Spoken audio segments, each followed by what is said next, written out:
대산종사께 그러셨어요. 유무념 대조를 오래오래 하면 마음이 밝아지고 바른 마음이 길들여져서 마음에 힘이 생기고 중심이 잡혀서 경계와 내가 둘이 아닌 그런 경지에 이르게 된다. 이렇게 말씀을 하셨습니다.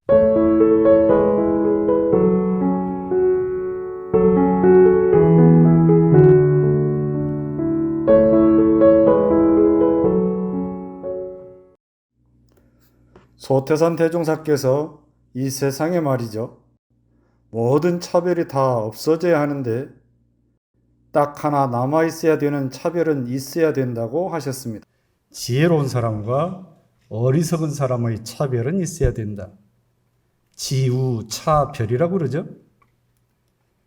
결국은 남녀노소 선악귀천을 막론하고 지혜로운 사람을 우선으로 해서 스승으로 삼아야 한다. 이제 그 말씀이신데요. 우리 교전에는 지자본이라 이렇게 말씀을 하셨습니다. 이 지자본의 첫 조목에 솔성의 도와 인사의 덕행이 자기 이상이 되고 보면 스승으로 알라고 그랬습니다. 솔성의 도라고 하는 것은 각자의 그 마음씀을 말하는 거겠죠. 경계를 당해서 마음을 어떻게 법도 있게 잘 쓰는가, 그것이 이제 솔성의 도일 것이고, 인사의 덕행이라고 하는 것은 사람으로서 마땅히 행해야 할 도가 있는데 그 덕을 널리 펴는 그런 삶을 살아가는 모습을 일러서 인사의 덕행이라고 합니다. 근데 그 사람이 나보다 연하이거나 나보다 지위가 낮거나 나보다 서로 학력이 낮을지라도 그 사람의 마음씀이나 그 덕행이 나보다 낫다면 스승으로 삼으라, 그 말씀입니다. 그러면 나 스스로를 보나 다른 사람이 보나 솔성의 도나 인사의 덕행이 더 나아진다고 하는 것은 그 사람은 대체 무슨 공부를 해서 그럴까? 무슨 마음 공부를 해서 그럴까 하고 우리가 생각을 해보게 되죠. 그것은 바로 오늘 말씀드리는 유무념 대조 수행 공부를 잘해서 그렇습니다. 오늘은 상시용용주의상 6조로 말씀을 드리겠습니다.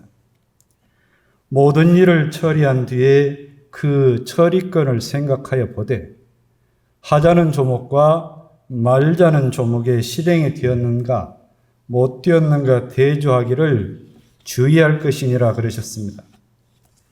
대종사께서 이 6조는 사막 공부를 실행하고 안 한 것을 살피고 대조하는 것이라 하셨습니다. 이 공부는 일이 있을 때, 동할 때 공부로서 정할 때, 일이 없을 때 공부 자료를 준비하는 삶이 된다. 이렇게 말씀을 하셨죠. 이 6조 본문을 간단히 좀 새겨보겠습니다.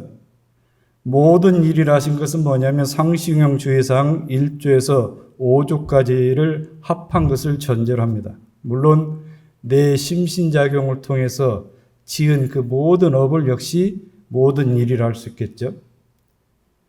처리한 뒤에 그 처리권을 생각하여 보되 내가 오늘 하루 지내면서 그 취사한 건을 한번 되비쳐서 살펴보는 거죠. 하자는 조목은 뭐냐? 하자는 조목은 일을 처리하는 데 취사하는데 좋은 방향으로 취사하는 조목을 가는 거죠. 각기 정하는 거지 않습니까? 즉 선업을 짓는 방향으로 조목을 정하는데 우리가 쉽게 이해하기를 주면 솔성요론이나 감사생활은 하자는 조목으로 정할 수 있겠죠. 각기 정하는 조목은 다 다를 수 있습니다. 말자는 조목은 뭐냐면 하지 말자 하는 조목이에요. 이게 스스로 자제하고 제어하는 쪽으로 그 조목을 정하는 거죠. 자, 실행이 되었는가 못 되었는가 대조하기를 주의하라고 했습니다. 그러니까 내가 스스로 정한 그 유무념 조목이 실행을 잘했는지 못했는지 대조를 해보라, 그 말이죠.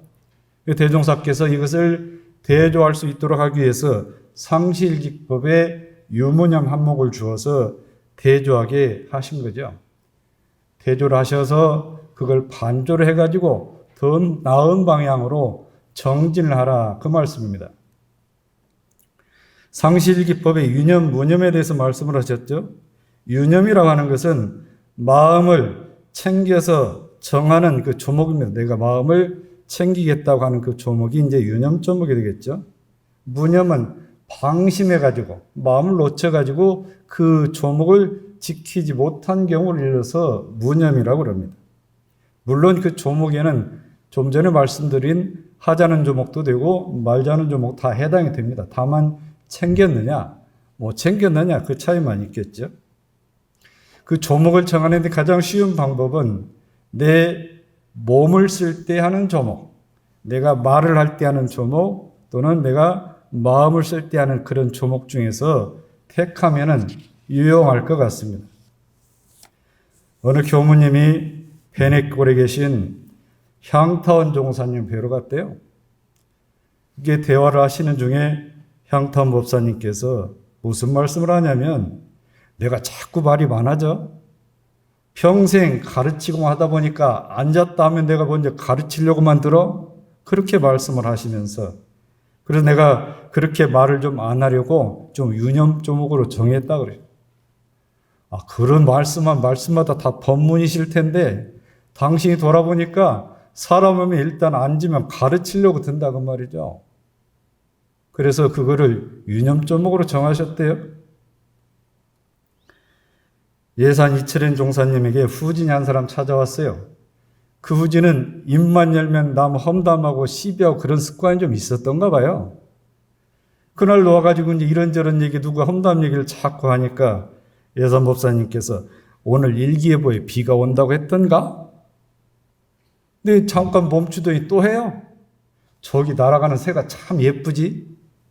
더 이상 말을 못하는 거죠. 네. 아마 적어도 예산 법사님 앞에서 이 사람이 구업을 짓지 않았을 건데, 그렇게 하신 뜻을 안다면 아마 그 사람도 그 조목, 그것을 유무념 조목으로 정해서 아마 고쳤을 겁니다. 자, 유무념 내용을 한번 볼까요? 있을류 생각할렴, 없을무 생각할렴 그렇습니다. 우리가 아랫사람 나무를 할 때 흔히 이런 말 쓰지 않아요? 너 도대체 생각이 있는 사람이냐, 생각이 없는 사람이냐 그러잖아요. 네? 생각이 있는 사람은 유념을 하고 있는 사람이고, 도대체가 생각이 없는 사람, 무념하는 사람, 그 사람이 그 얘기 있거든요. 네. 자, 그러면 이 유무념에 대한 본문을 한 말씀씩 새겨보도록 하겠습니다.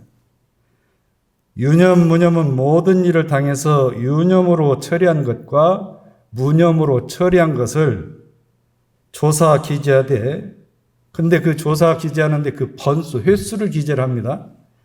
하자는 조목과 말자는 조목에 취사는 주의심을 갖고 한 것은 유념이고, 취사는 주의심을 갖지 않고, 즉 방심하고 한 것은 무념이라 하나니, 이렇게 말씀하셨습니다.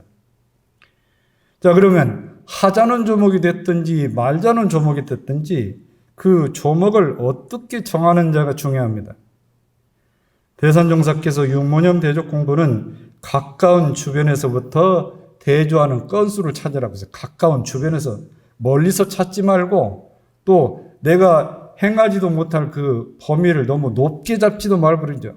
그러니까 내가 지금 막 이 원불교 입문했는데 벌써 법마 상정급 조문 가지고 그걸 정하면 버거울 거 아닙니까? 그래서 자기와 먼 공부를 표준을 잡거나 무관한 일 건수로 잡으면 하다가 그냥 그만둔다는 얘기죠. 그러면 처음 시작은 좋았는데 실속 없는 공부가 될 수 있다, 이렇게 말씀을 하셨습니다. 요즘 유튜브 영상 볼 일이 참 많잖아요.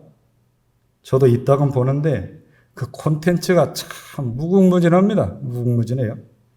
얼마 전에 보니까요, 도스토옙스키 고전 그 소설을 말이죠, 요약해가지고 설명해주는 유튜브들 있더라고요.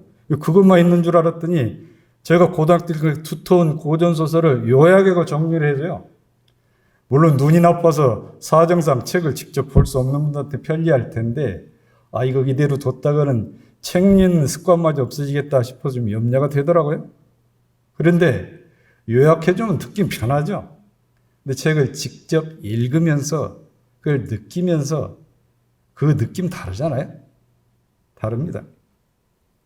자, 그럼 이걸 가지고 유무념 조목을 정하는데 유튜브 안 보기, 유튜브 덜 보기, 그러면 뭡니까? 이거는 말자는 조목이죠. 말자는. 하지 말자. 책 읽기, 이거는 하자는 조목이잖아요. 책을 읽기. 자, 그런데 이 기준이 모호하면 지키지를 못합니다. 자, 그러면 유튜브를 하루 종일 아예 안 보자는 거냐? 그렇지 않으면 한 번에 몇 분까지만 보고 놓자는 거냐? 그런 기준을 구체적으로 정해 이거 유무념을 할 거 아닙니까? 그래서 그렇게 매일 유무념을 하면 그것이 하나하나 잡아져 나가고, 독서도 마찬가지요. 그 시간을 나름 정하면 좋겠죠. 시간을 나름대로 정해서 하는 것이 좋겠습니다. 제가 일전에 들으니까 서울 어느 교당에서 교전 봉독 단톡방을 만들었대요. 취지를 안내를 하고 동참할 사람은 동참하시고, 그래서 다 동참하겠어요. 20몇 명이 이제 동참을 해가지고 교전 봉독 단톡방을 만들었는데, 자, 그러면 우리가 하루에 몇 페이지로 보낼 걸 할 거냐고 이제 서로 합의를 했어요. 합의를 해가지고 이제 방장이 교전 첫 페이지부터 매일 아침에 범위를 올려주면 하루 사이에 그걸 다 읽었으면 저녁에 다른 얘기 안 하고 그냥 완독만 찍는 거예요. 완독. 예? 완독.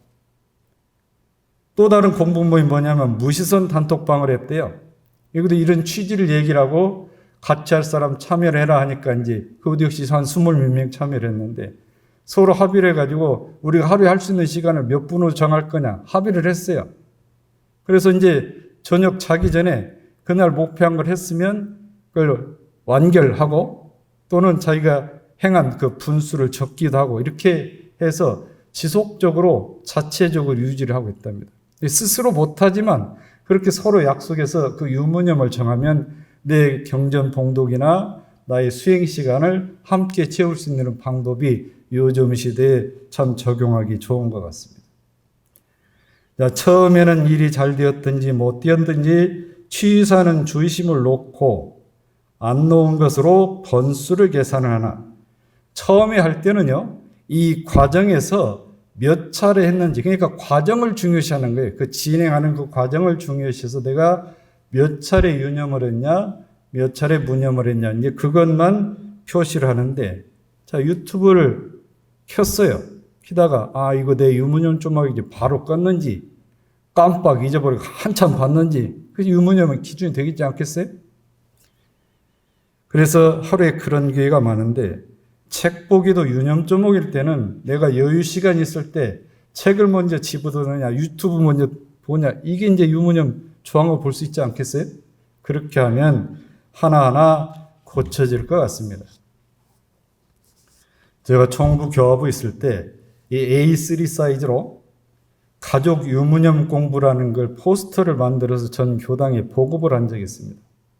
여러 사례를 모았는데 어느 교도님 가정에 초등학생 자녀 둘이 있는 집에 그거를 가족 유무념을 했는데, 이 집은 각자 정한 게 아니고 가족이 서로 크로스로 조목을 정해주는 걸로 했대요. 그러니까 엄마 아빠가 아이들한테 정해주는 거 거의 유사하잖아요. 옷 벗으면 제대로 개서 놓기, 신발 제대로 벗기, 이런 유무념 조항인데, 이제 그렇게 아이들이 받아들였어요.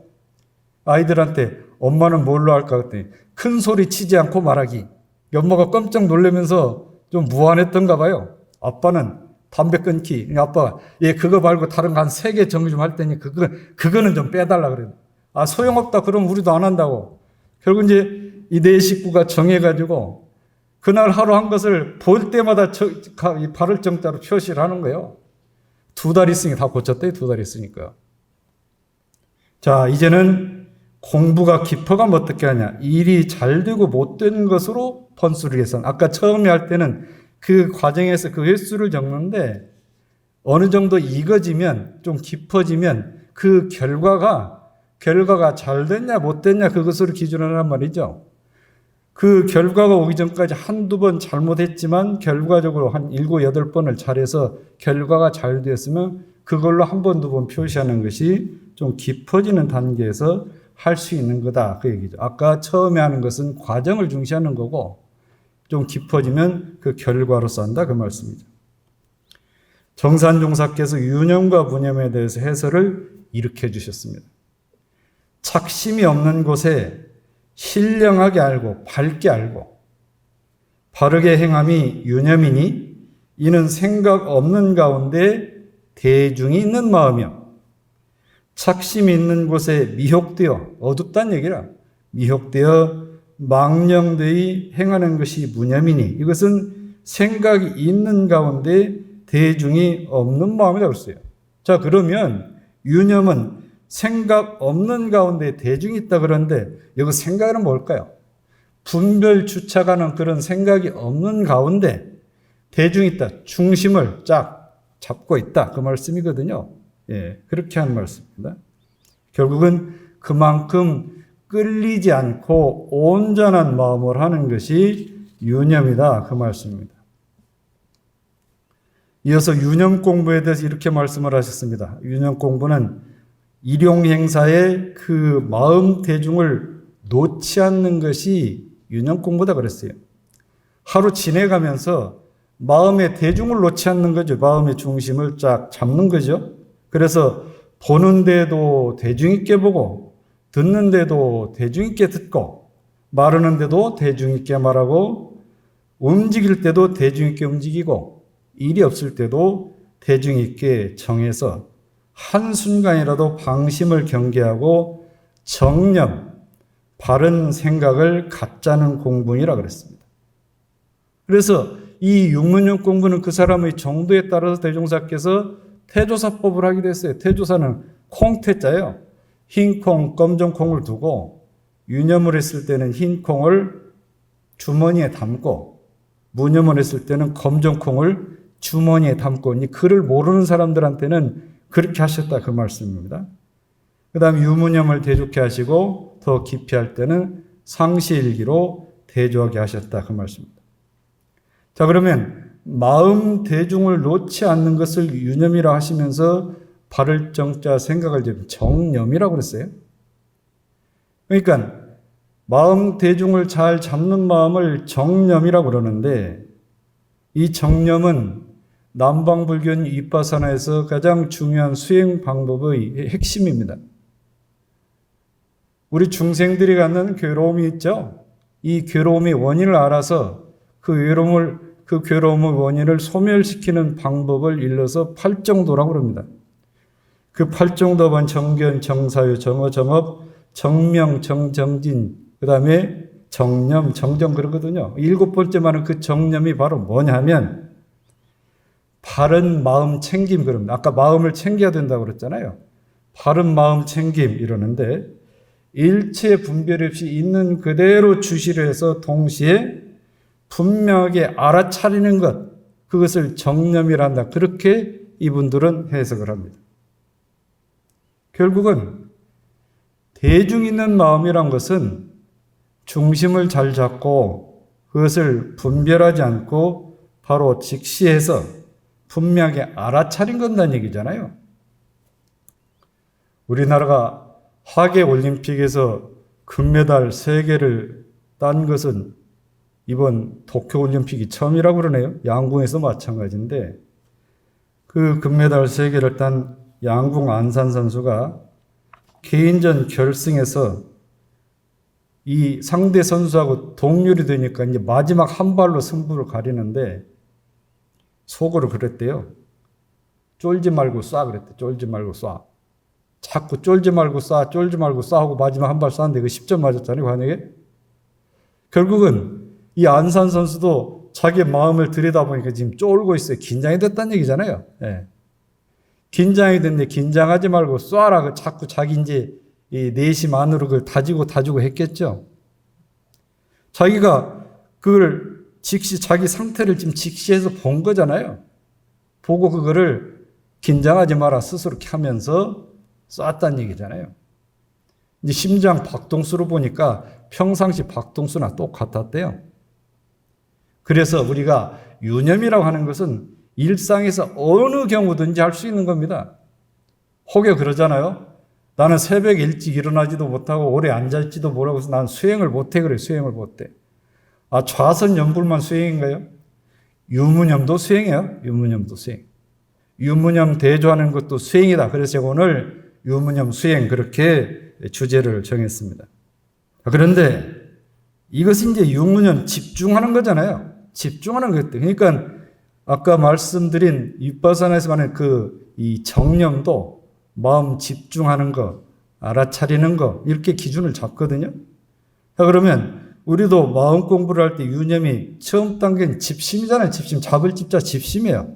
초보 단계에서는. 그걸 이제 아기 키우는 거하고 비유하기도 하고 소 기르는 거 비유하기도 하잖아요. 아기 처음 기를 때는 잘못하면 무조건 잡아야 하잖아요. 집심. 마치 내 마음을 잡는 것과 똑같죠. 어느 정도 익어지면 그것이 이제 가만히 지켜보는 거예요. 지켜보다가 아기가 스스로 만지다가 안 만질 거면 놓으면 그냥 하는 거고, 그런데 끝까지 잡으면 그때 다시 챙겨줘요. 그걸 이제 관심이라고 하잖아요. 관심. 더 깊은 단계에 들어가면 이제 무심이라고 그래요. 그러니까 이렇게 마음이 걸림없이 그냥 알아서 하니까 이제 내버려 두는 거예요. 내버려 둬도 알아서 다 철들었으니까. 그런 무심의 단계인데 유념도 그런 단계로 간다는 얘기예요. 유념 단계로. 처음에는 집심의 단계고 아까 번수를 계산한다고 했잖아요. 번수를. 그러죠? 관심은 정도가 되면 이제 그 과정의 번수를 계산하는 게 아니라 그 일의 결과로 본다는 얘기예요. 일의 결과로. 그러면 무심의 단계는 뭐냐? 일부러 마음을 챙기지 않아도 저절로 되는 정도를 이뤄서 무심이라고 하는데 그 유념의 공부 단계에 따라서 그 유무념의 수행이 그런 단계로 깊이 들어갈 수 있다. 그 말씀. 그러니까 유무념도 수행이다. 수행이다. 이 유무념은 사람과의 관계를 좋게 하는데도 절대 필요합니다. 대종사께서 말씀하셨거든요. 사람이 사람의 도를 행하려면 한때도 방심을 해서는 안 된다. 부모 자녀 사이나 사제간이나 윗사람 아랫사람 사이나 부부나 친구 사이나 동포 사이나 어떤 처지였든 이 챙기는 마음을 놓으면 사람의 도를 행할 수가 없다고 말이에요. 관계라고 하는 것은 서로 소중하게 생각하는 거잖아요. 소중하게 생각한다면 함부로 대하지 않는 거잖아요. 경외심을 갖고 함부로 대하지 않는 그 마음이 바로 마음을 챙기는 거다. 그래서 챙기는 마음은 주의심이고 주의심은 마음을 집중하는 겁니다. 대조하기를 주의할 것이 그랬잖아요. 어떤 제자가 정산종사께 여쭸어요. 오욕과 탐진치 삼독과 착심과 상을 떼는 공부를 할 때 따로따로 떼서 한 주먹씩 유념해서 해야 됩니까? 하고 여쭈니까 정산종사 보니까 그 제자 근기가 좀 높았던지 그것도 좋지만 경계를 당해서 마음이 일어나는 것을 봐서 나쁜 마음 싹이 보이거든 그때 즉시로 제거라. 보라는 얘기잖아요. 보라. 봐서 일어나면 그때 즉시로 제거라. 그러면 여러 가지 사심이 저절로 일어나지 않게 된다 그랬어요. 이 공부 어느 정도 이거지만 그렇게 하시면 된다 그 말씀이죠. 대산종사께 그러셨어요. 유무념 대조를 오래오래 하면 마음이 밝아지고 바른 마음이 길들여져서 마음에 힘이 생기고 중심이 잡혀서 경계와 내가 둘이 아닌 그런 경지에 이르게 된다. 이렇게 말씀을 하셨습니다. 유무념 공부를 해도 마음이 비워지고 지혜가 밝아지고 선업을 짓지 않겠어요? 선업을 짓고 경계하고 나하고 둘이 아닌 분별하지 그러한 마음의 경지에까지 이르게 된다. 그 말씀입니다. 정산종사께서 유념 공부의 신뢰를 몇 가지로 말씀하셨어요. 그러시면서 그 유념 공부의 공덕이 참 크다 말씀을 하셨습니다. 이 조목은 한 조목 한 조목 차근차근 보실 필요가 있습니다.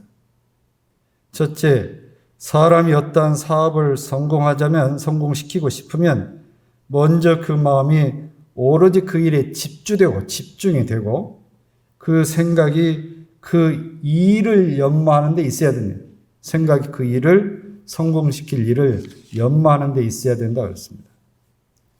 두 번째는 어떤 사업을 성공한 후에 그 사업이 영원히 유지되게 하고 싶으면 모든 것을 무심하게 하지 말고 아무 생각 없이 하지 말고 오로지 그 일에 집중을 해서 연마하는 생각 역시 있어야 그것이 오래간다. 오래간다. 마음이 경계를 당해서 넉넉하고 급한 것이 골라 맞아서 군색하고 실패가 없게 하려고 싶으면 미리 연말을 하니, 미리 연말해야 군색하지 않고 실패를 안 한다고 말씀입니다. 네 번째, 모든 일을 응용할 때 시비를 잘 분석해서 매사에 중도를 행하면 항상 그렇게 취사하는 생각이 있어야 된다 그랬습니다. 다섯째, 모든 일을 지낸 뒤에 장래에 보감을 얻기로 하면 항상 반성하는 생각이 있어야 된다 했습니다. 여섯째는 공간시에 이 일이 없을 때 처해서는 망상, 잡념 말하는 거예요. 망상이나 혼침, 졸리고 잠 오는 거죠. 그렇게 빠지지 않도록 그것을 제거하는데 주의를 해라. 무슨 직무를 담당해 그것을 잘 이행을 하면 항상 책임 소재에 대한 생각이 좀 분명해야 된다. 모든 은혜를 입은 후에 반드시 그 은혜를 갚으려면 그 은혜 입은 것을 잊지 않고 갚아야 된다. 어떤 서약을 이룬 후에 그 서약을 실행을 하려면 항상 신의를 존중해야 된다. 그 서약을 지키려면 그 믿는 마음, 약속하는 마음을 분명하게 지켜야 된다. 그래서 이 본문 말씀 받으면 세상 만사 어떤 일이 유념 아니고 이룰 수 있는 일이 없다 그 얘기죠. 그러니 그 공덕이 얼마나 큽니까? 뒤에서 무념의 사례와 무념의 공덕에 대한 말씀도 하셨는데 그거는 이제 다음 기회에 말씀을 드리기로 하겠습니다. 유무념 대조도 수행입니다. 이 유무념 대조 수행으로 마음의 안정을 얻고 밝은 지혜를 얻고 선업을 많이 지어서 스스로 진급이 되고 항상 은혜를 받는 하루하루가 되시기를 축원합니다. 감사합니다.